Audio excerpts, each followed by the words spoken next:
Materi kita harus cepat-cepat karena terbatas.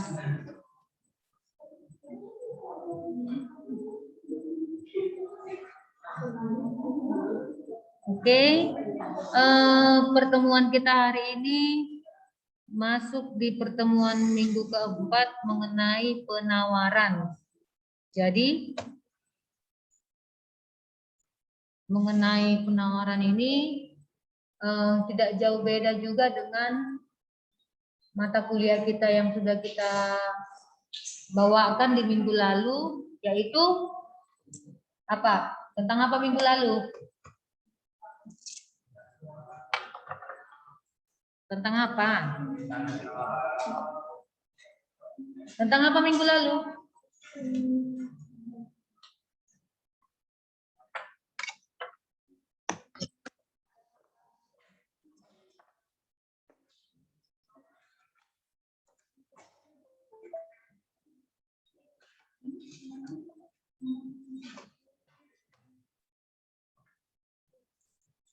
Tentang apa? Gak ada penawaran minggu lalu. Kalau untuk minggu ini masih tentang penawaran. Kalau minggu lalu tentang permintaan. Permintaan disebut dengan apa?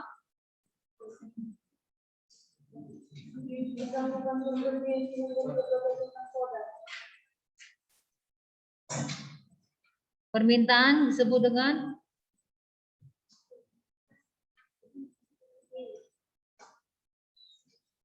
permintaan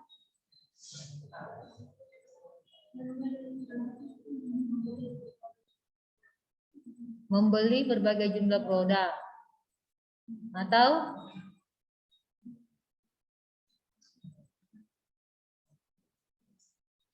apa? Kebutuhan yang dilakukan oleh konsumen untuk memenuhi kebutuhannya terhadap jumlah barang yang diminta. Kok bingung? Minggu lalu masih. Nah, permintaan sama juga disebut dengan demand. Ya kan? Dan kalau dibilang hukum permintaan itu apa? Law of demand. Law of demand artinya bahwa hubungan antara jumlah barang yang diminta terhadap harga yang diminta itu berbanding terbalik. Dan dia slope-nya berbentuk negatif atau positif? Negatif. Jadi kalau pada penawaran, dia kebalikannya. Dia justru berbanding lurus. Seperti itu. Nah, sebelum kita masuk ke situ, Ibu akan buka slide kita.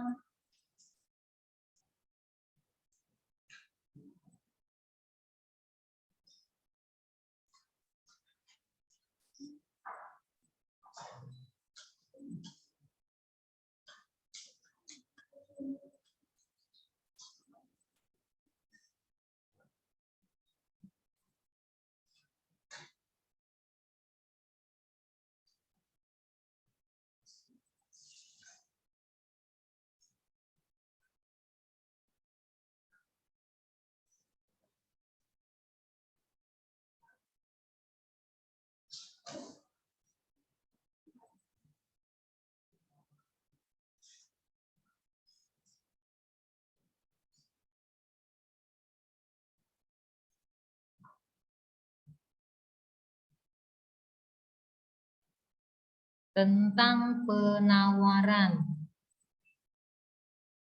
Oke. Nah, nanti kalau ini dua pakan yang di sini nggak nampak ya. Kira-kira bagaimana ini?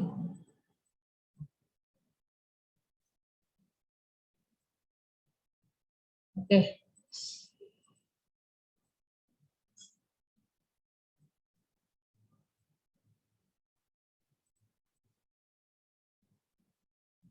Sebelum kita mempelajari materi ini, ada beberapa hal yang perlu kita perhatikan.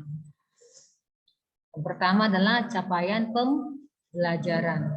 Setelah mempelajari materi ini, diharapkan mahasiswa mampu memenuhi ataupun memahami bahwa hukum penawaran dalam bentuk kurva dan menghitung perhitungan penawaran.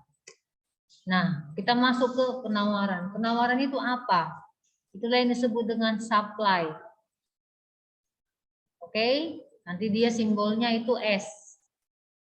Dimana katanya kalau jumlah barang yang ditawarkan dan yang mampu dijual oleh si penjual itulah disebut dengan quantity supply ataupun penawaran pada tingkat harga tertentu ataupun pada periode tertentu di pasar tertentu.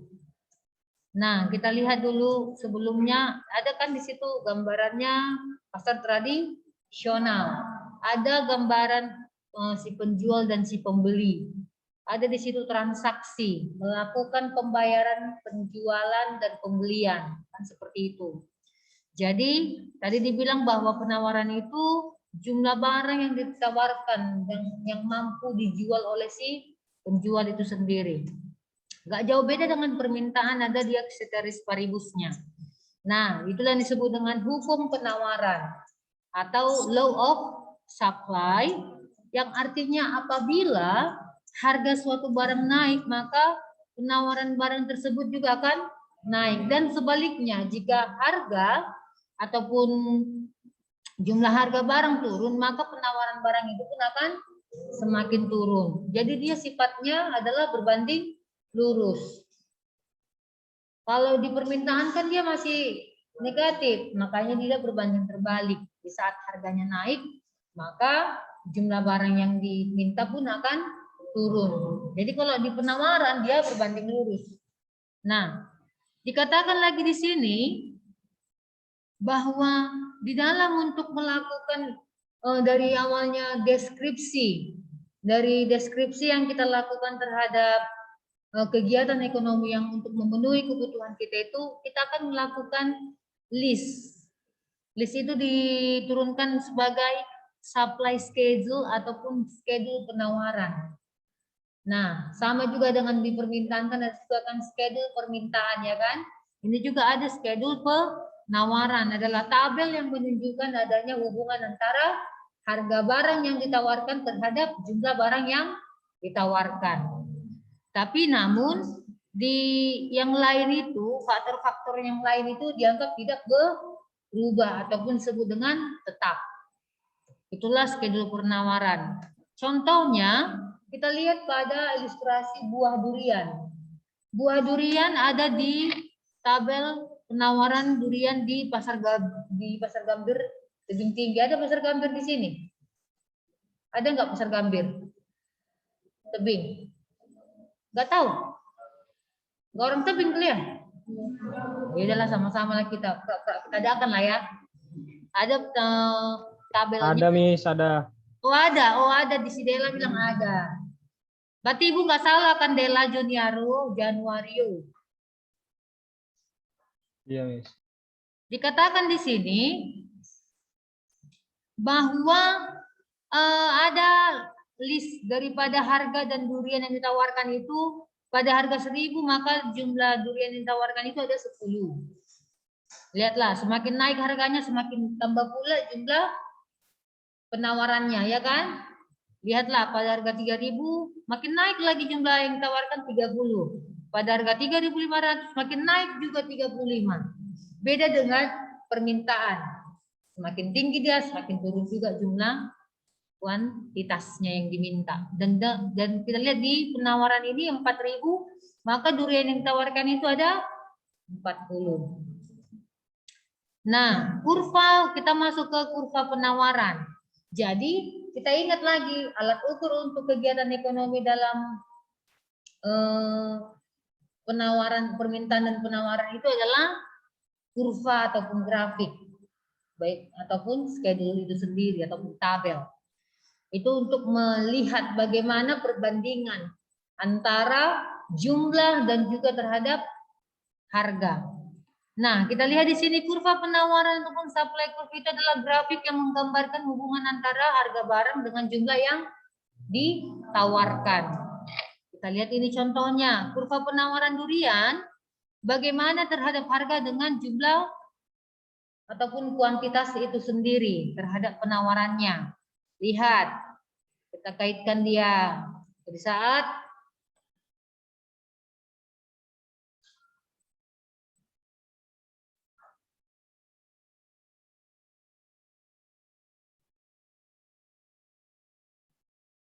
Di saat harganya tadi 1.000, ya kan? Nilai itu.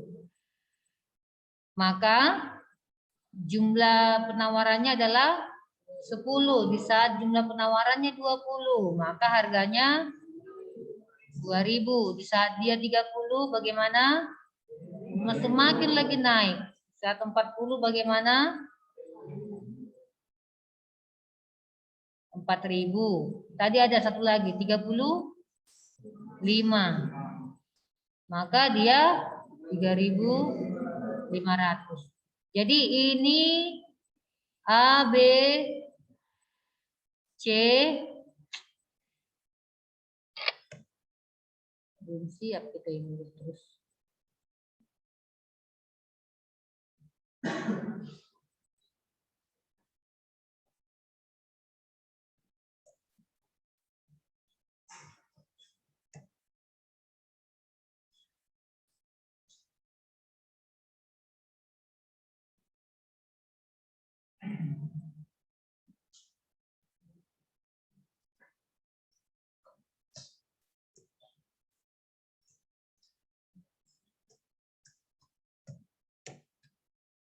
Inilah yang bikin lambat lagi. Nah, di saat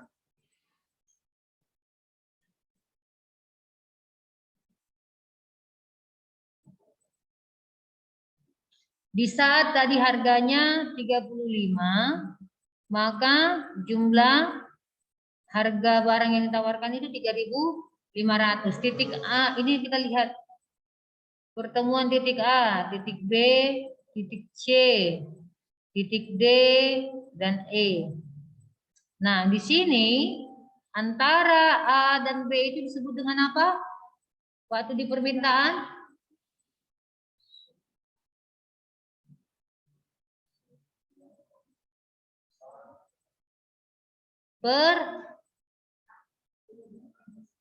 Pergerakan. Nah, itu disebut dengan pergerakan itu bagaimana terhadap perubahan jumlah barang ataupun jumlah harga yang ditawarkan. Oke? Itu disebut dengan pergerakan. Jadi kalau pergeseran beda lagi nanti. Paham sampai sini? Nah, kita lihat lagi di selanjutnya. Nah, apa-apa saja sih yang mempengaruhi penawaran itu? Harga barang lain. Kita lihat itu ada ilustrasi antara kopi dengan teh manis. Ada sini yang pecinta kopi. Kalau sekiranya lah dulu, kalau harga kopinya itu yang biasanya kamu konsumsi dapat sekilo itu 35.000. Ternyata tiba-tiba terjadi kenaikan. Ngapainnya si DJ ini?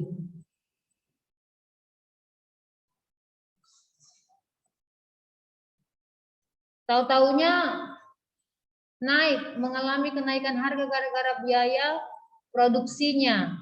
Dari 35.000 per kilo menjadi 75.000. Kemungkinankah kamu mengkonsumsinya itu?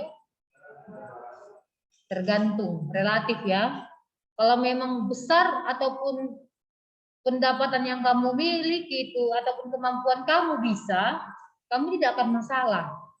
Kamu akan tetap. Tapi kalau pendapatannya yang masih minim, mungkin yang itu pun kalau ngopi itu dia mungkin enggak kesehariannya, tapi karena memang dia pecinta kopi, dia konsumsi itu dengan harga segitu dia masih mampu. Tapi Semakin naik dia nggak bisa. Karena apa? Kemampuan dia untuk untuk mengkonsumsi ataupun membelinya udah nggak ada lagi. Seperti itu. Oke? Jadi bisa kita lihat bagaimana bahwa harga barang lain itu mempengaruhi penawaran.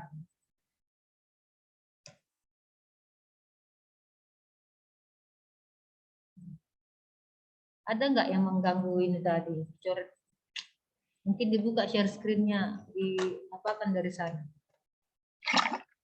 Oke, dalam hal ini katanya bahwa sama konteksnya terhadap permintaan dengan adanya barang pengganti dan pelengkap. Minggu lalu kita sudah mempelajari bagaimana substitusi ataupun komplementer ataupun disebut dengan substitution good, ya kan? Ataupun normal good seperti itu. Jadi kalau dia normal berarti di saat dia mampu membeli berarti disebut dengan normal good. Yang artinya dia di saat mampu pun pendapatan dia pun mungkin sedikit tapi dia mampu membeli berarti dia bisa. Jadi itu yang disebut dengan normal. Tapi di saat mungkin dia sudah memiliki kemampuan dia terbatas untuk kemampuan dia pun terbatas untuk membeli, itulah yang disebut dengan nanti alternatifnya itu substitution, mengganti. Jadi yang awalnya dia mengkonsumsi kopi beralih menjadi mengkonsumsi teh manis. Jadi mungkin teh manis bisa menyamankan dirinya untuk dia konsumsi itu mungkin yang awalnya dari tadi yang kita ibu yang disampaikan 35.000 dia tetap bertahan tapi dia mengganti yang awalnya teh kopi menjadi teh manis, mungkin seperti itu, bubuk teh. Jadi kalau untuk kopi dia batasi seperti itu. Paham sampai di sini? Nah, mungkin kalau para cewek-cewek yang awalnya dia mengkonsumsi pakaian-pakaian yang branded ya kan, mungkin karena kemampuan uang dia tidak bisa membeli, dia gantilah dengan membeli pakaian yang setengah pakai ataupun pre-love, second ya kan? Walaupun tetap branded dia, yang penting dia pakai barang branded gitu loh. Kenapa tidak, ya kan? Demi branded pun dia lakukan pakai barang second, nggak masalah. Itu kan semuanya pilihan. Mungkin ada seseorang yang mengkonsumsi ataupun yang memakai sepatu. Para cowok-cowok ya kan yang biasanya pakai branded Nike ya. Mungkin bisa digantikan dengan yang lain selain Nike apa? Sneaker, apa lagi? Converse. Nah, apa lagi? Banyak berbagai macam. Yang intinya tetap ada perbandingan harga. Biasanya manusia yang normal itu kalau melihat sesuatu yang lebih murah dengan kualitas yang tinggi, siapa yang nggak mau? Benar nggak? Pasti akan berebut mengambilnya. Seperti itu. Makanya dia bisa melakukan pengalihannya dengan mengganti barang yang dia konsumsi. Jadi yang kedua, apa saja faktor yang mempengaruhi penawaran itu lagi? Adanya biaya produksi. Sama yang ibu bilang tadi, biaya produksi juga sangat mempengaruhi terhadap penawaran itu. Kalau semakin naik harga biaya produksi berarti semakin naik juga jumlah barang yang akan ditawarkan dengan biaya yang dihasilkan. Jumlah penjualan yang dilakukan itu pun dengan harga jual yang dia peroleh pun harus lebih besar. Kita lihat di sini ada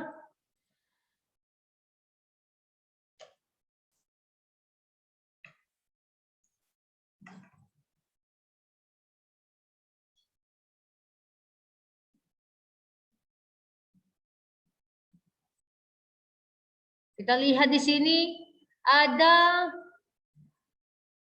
teknologi pertanian.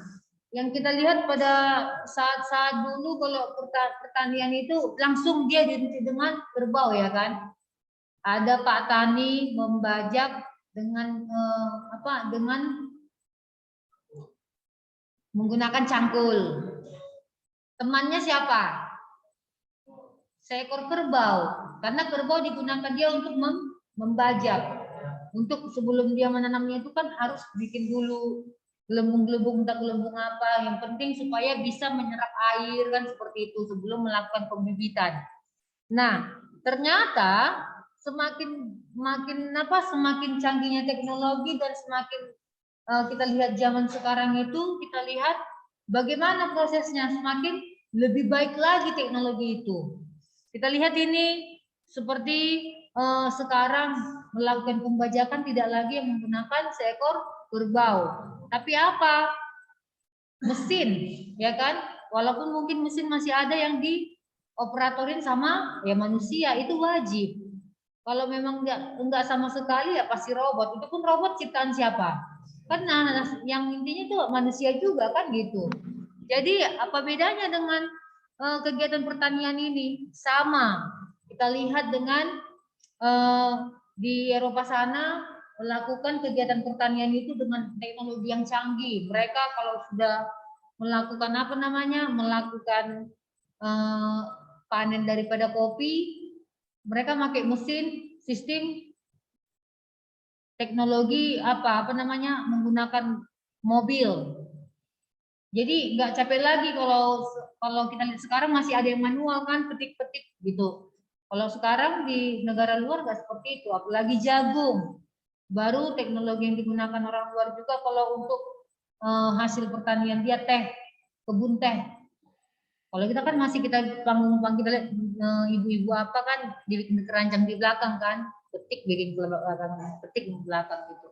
Jadi itu masih tenaga manusia. Kalau semakin canggih teknologi itu berarti biaya produksinya pun akan semakin besar. Memang tenaga kerja itu akan berkurang. Tapi keterampilan ataupun kefokusan untuk menghasilkan yang lebih produktif lagi itu pasti akan lebih mendominasi di mana? Di teknologi yang ada seperti itu. Nah, kita lihat di handphone sekarang yang dulunya penggunaan handphone bagaimana? Hanya sekedar tulalit-tulalit, bunyi tulalit ya kan? Hanya begitu, berdering, halo, ini siapa dengan siapa, begitu seperti itu. Nah, tiba-tiba semakin bertambahnya teknologi dan bertambahnya zaman, kita lihat ini sekarang di handphone Samsung ya kan, udah mulai lipat. Yang dulunya Android ini aja pun rasanya udah luar biasa kalau udah bisa touchscreen.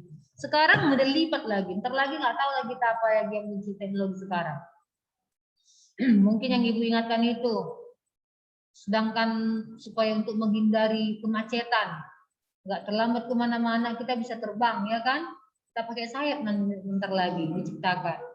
Kita mau ke tempat satu ke tempat yang lain, udah kita bisa menghilang. Mungkin seperti itu. Tekan tombol power tombol power, kita sudah bisa kemana-mana. Mungkin tak seperti itu lagi ya kan? Ada lagi yang bilang kalau sudah mati jasad kita ini pun nanti dibikin khusus tempatnya di mana, lalu dieksekusi, diciptakan lagi hal yang baru menjadi sebuah pohon. Itu ada loh, lihat di YouTube. Kalau kalian sering lihat itu, kematian seseorang itu sekarang nggak perlu ditangisi lagi karena akan bisa menjadi makhluk hidup lagi.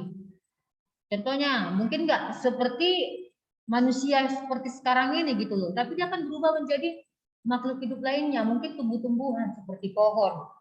Jadi saat kita rindu dengan orang yang kita sayangin itu, kita lihat aja pohonnya. Kalau rindu dia akan memberikan buah yang banyak. Mungkin seperti tidak tahu kita. Katanya kandungan yang kita miliki ini itu bisa menciptakan teknologi yang baru. Katanya dengan darah kita pun bisa kita mendeteksi seseorang, macam-macam. Kita nggak tahu.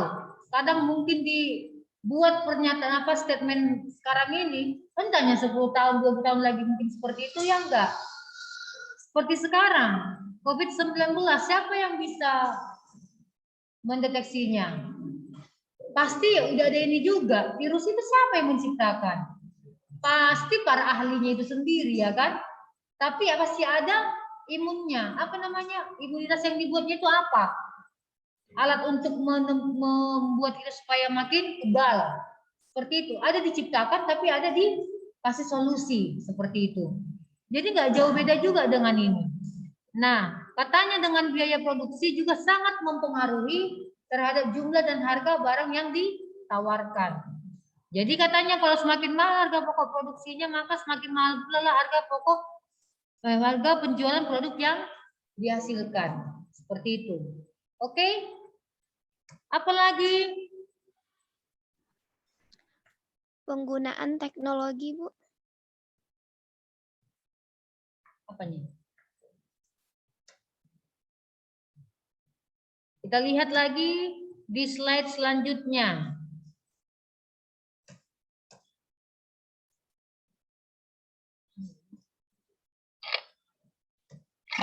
Tujuan perusahaan. Apakah kita kalau mendirikan suatu usaha tanpa modal?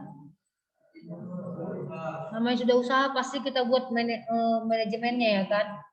Bagaimana untuk membeli ini? Semuanya butuh modal. Di saat kita memerlukan modal, apa yang mau kita tuju di akhirnya? Hah? Apa yang mau kita tuju? Nah, dengan kita berharap laku produknya pasti apa yang mau diraih?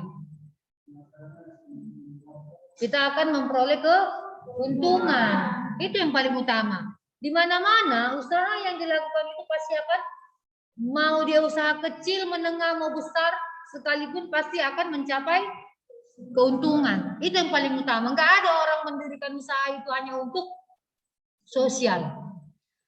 Saya dirikanlah toko apa namanya, toko hijab. Siapa yang datang silakan ambil. Udah.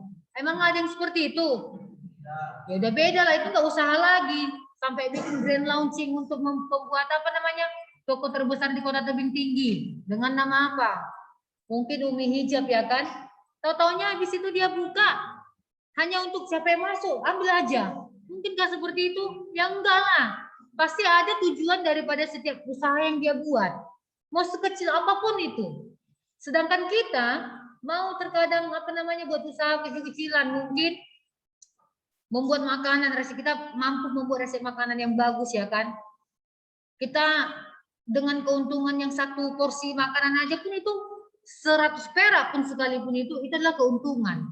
Pasti dia akan di luar daripada modal yang sudah dia buat, pasti akan dia harga jualnya lebih tinggi daripada modalnya, seperti itu. Nggak ada yang melakukan usaha tanpa ada tujuan. Begitu juga dengan tujuan perusahaan ini. Perusahaan itu tujuan paling utamanya adalah memaksimumkan keuntungan yang dia peroleh dari usaha yang dia jalankan. Dari apa itu? Produksi yang dia hasilkan. Mungkin kayak perusahaan ban, mobil, apapun itu. Jadi intinya dia mau mencapai keuntungan. Oke, sampai di sini paham? Kita lihat lagi apa lagi yang selanjutnya. Tingkat teknologi yang digunakan. Nah, lihat ini sekarang sudah ada dengan sensor daripada pijakan kaki kita aja pun kita bisa mengarahkan roda ini. Roda 2 ini kemana-mana. Tanpa ada alat kemudi ya kan. Alat kemudinya apa? Di kepala sama di kaki. Sensornya doang loh. Kita arahkan, mungkin hanya goyang lutut ke kiri, udah ke kiri. Lurus jalan aja, tinggal tekan apa di situ. Karena jujur ibu pun belum pernah naik ini. Melihat udah, menaiki belum. Paling ibu naik itu sepeda roda sama apa? Kalau kita main apa namanya, kalau kita di enggak skuter apa, kalau di salju main ski ya, tapi yang dia yang tipis itu sepatunya seperti itu. Ibu pun nggak ingat lagi tuh, hanya itu yang ibu naiki. Kalau mungkinkah kita bikin seperti itu alur perjalanan kita dari tebing tinggi ke kota Siantar ya kan, semuanya dibekukan. Wah, luar biasa sekali lah. Kita ke tebing itu sembari jalan-jalan ya kan, tanpa ada hambatan, gak ada panas matahari. Sempat ada matahari dengan ada pembekuan jalan, ya udah melebur lah semua, mencair. Nah ini udah running out. Nah, kita percepat ya. Inilah kalau yang nggak berbayar. Iya.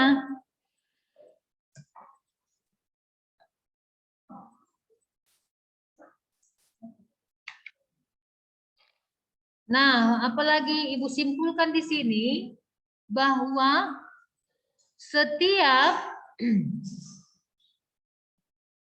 setiap variabel yang mempengaruhi daripada penawaran itu dengan harga barang lain itu akan mengalami perubahan pada variabel dengan mencerminkan pergerakan di sepanjang kurva penawaran. Sementara dalam biaya produksi, tujuan dan teknologi yang digunakan itu akan menggeser kurva penawaran. Jadi, tabel di atas mencantumkan seluruh variabel yang mempengaruhi penjual dengan menggeser adanya perubahan pergeseran, yaitu kurva penawaran itu sendiri. Kita lihat lagi.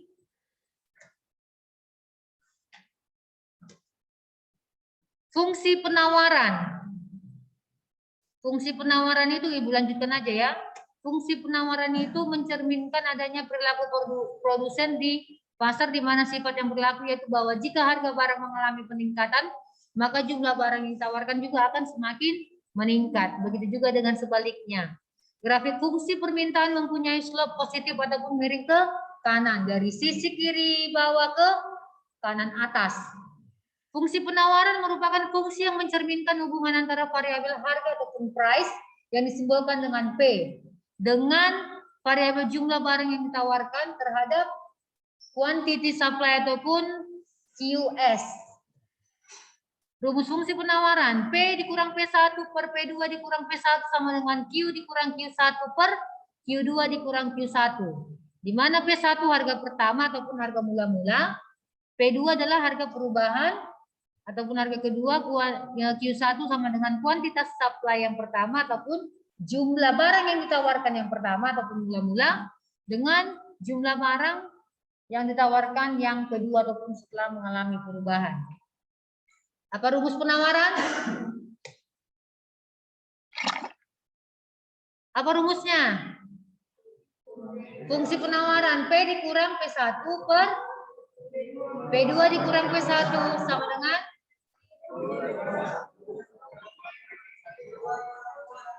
kalau permintaan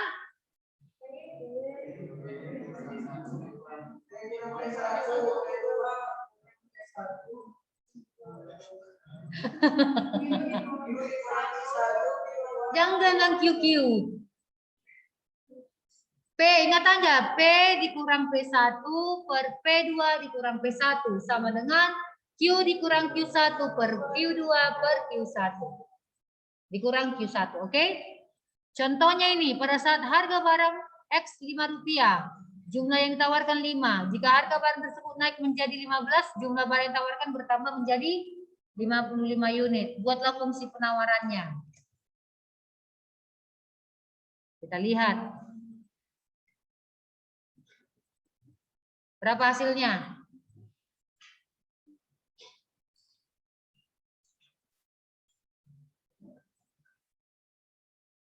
Berapa hasilnya?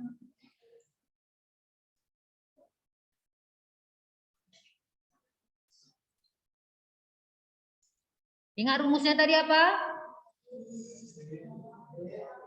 P dikurang P1 per P2 dikurang P1 sama dengan Q dikurang Q1 per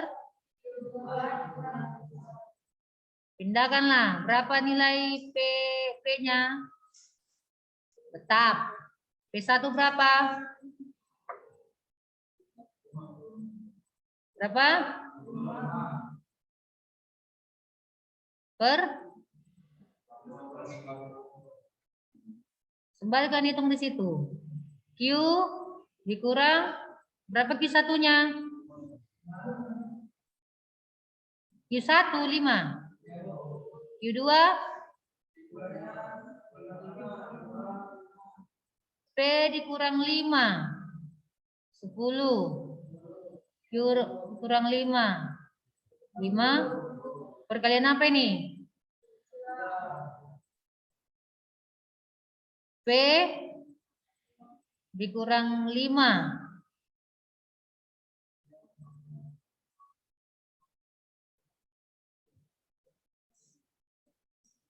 Berarti 50 P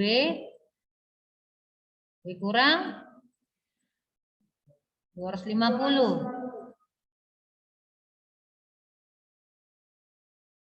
50 P sama dengan 10Q dikurang 50. Bagaimana kalau perpindahan dari sisi kanan ke kiri ke kanan? Mengalami perubahan atau tidak?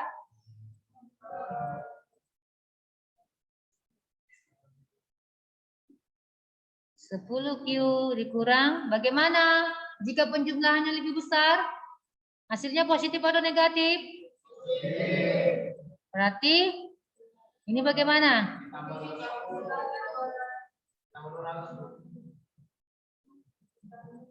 Boleh. Berarti Ibu pindahkan ke sini ya. 50P sama dengan 10Q dikurang 200. P sama dengan 100Q dikurang 200 per 50. P sama dengan, matikan.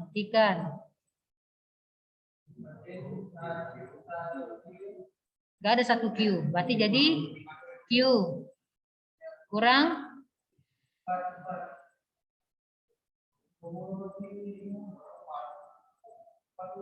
jadi berapa?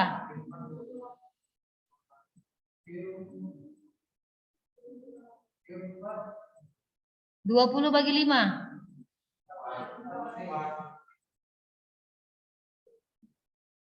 Pas ini 50P sama dengan 10Q dikurang 200. P sama dengan 10Q dikurang 200 per 50. Berarti inilah dia jumlah fungsi penawaran terhadap harga. Bagaimana kalau dia terhadap jumlah?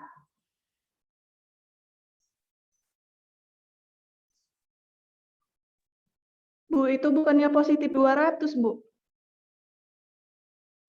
Yang mana? Setahu Ibu pun begitu. Karena hasil Minus 50 penjumlahan ditambah daripada 250. hasil penjumlahannya lebih besar, maka dia hasilnya positif. Ini maksudnya. Berarti masih lebih connect yang di Zoom daripada yang di tatap muka.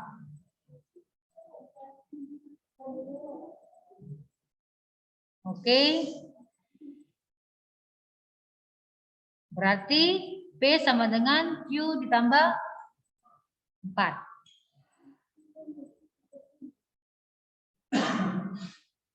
Ada yang salah lagi?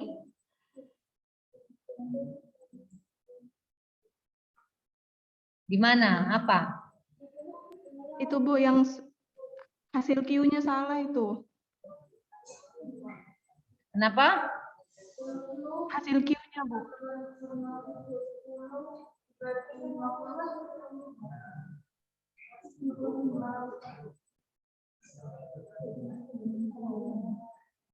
Kalau 10 dibagi sama dengan 50, berarti berapa hasilnya? 1 per 5 kan? Kalau 1 per 5 jadi berapa? 0, berapa?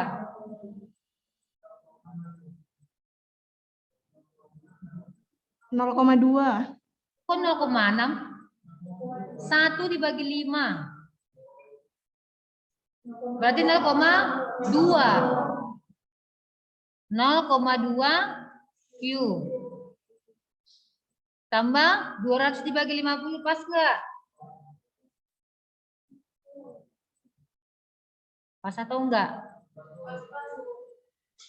Oke. Berarti P sama dengan 0,2 Q ditambah, sengajanya Ibu ini kan. Sampai di mana tingkat keseriusan kalian yang di sini?